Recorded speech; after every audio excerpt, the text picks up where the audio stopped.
All right. This reminds me of a joke. So, in my best Australian accent, a bogan a bogan walks into the bar, and the other bogan's sitting at the bar, and he says, the bogan that walks in, he's only got one flip flop on, or a sandal, a flip flop, a plucky. So the bogan says, walks into a bar, and he's only got one flip flop on, and the other bogan that's already at the bar, he says, "Oi, mate, you've lost a flip flop." The bogan says, "No, mate, fucking found one." Funniest joke ever. No, it's not, but it's one of the lamest, but I love that joke. Anyway, so I was just having a giggle to myself. Wow, okay. No time horsing. I'm trying to put my. I'm only wearing one shoe. That's why it reminded me of that job. And I've got to put joke, and that's why I've got to put my other shoe on. So, the holiday house is now clean. It's a great system. You want to stay here, you get the house clean, and then but you got to clean it for the next person. So you do a good job because it's a nice thing to do. And how I got onto, obviously, while I do these things, the mind wanders to everyone's own insecurities and whatnot, and mine's obviously wealth creation. And you think about how it's all hype, really. Like, how do you do it? Because I mean, this is what occupies my mind. And then you listen to these motivational speakers, and buy my course for only $9.99 a month or whatever. Just be positive and just. You want to be wealthy, do what I do, but buy this course so that I can get the money, so I can be wealthy, and you're just going to end up buying books. None of you are going to make it anyway. Maybe one of you will. It's a numbers game, and then, oh, look, this person did it. You see, here's proof. So it's all hype. And then if your trajectory is, then you think of people, if your trajectory in life is down, it's so bloody difficult to turn it around. It's not easy. If it was easy, everyone would be driving Ferraris. The old adage or saying. So I thought to myself, what would be a good metaphor for something heavy that you've got to turn around? And I thought of big ships like cruise line, tankers, whatever, huge bloody. My father always said they don't turn on a ticky. And then I thought about the Titanic. And the Titanic was all hype. And then we can start thinking about conspiracy theorists.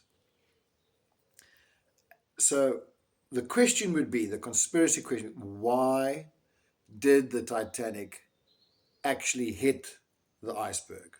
You can go into all the document. I mean, there's probably conspiracy theories of this anyway if you go and search for it.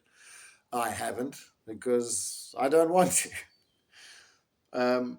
There might be none. I'm talking, this is all, everything I'm about to say and have been saying in this video is all just brain farts coming out of my head. It's not based on any sort of truth or scientific fact or methodology or scholarly reviewed articles that I've read. No, this is all coming out of my head. So, it's very hard to turn your life around and get the trend going up. And it's as difficult as trying to push this big, heavy ship, make it change course. It can be done, but over time. And which famous ships didn't change course was the Titanic. And you can go into all the science of why the iceberg, what caused the damage and how it broke off and how they found it. But it was, from what I know, the first ship made out of steel, and it was the unsinkable.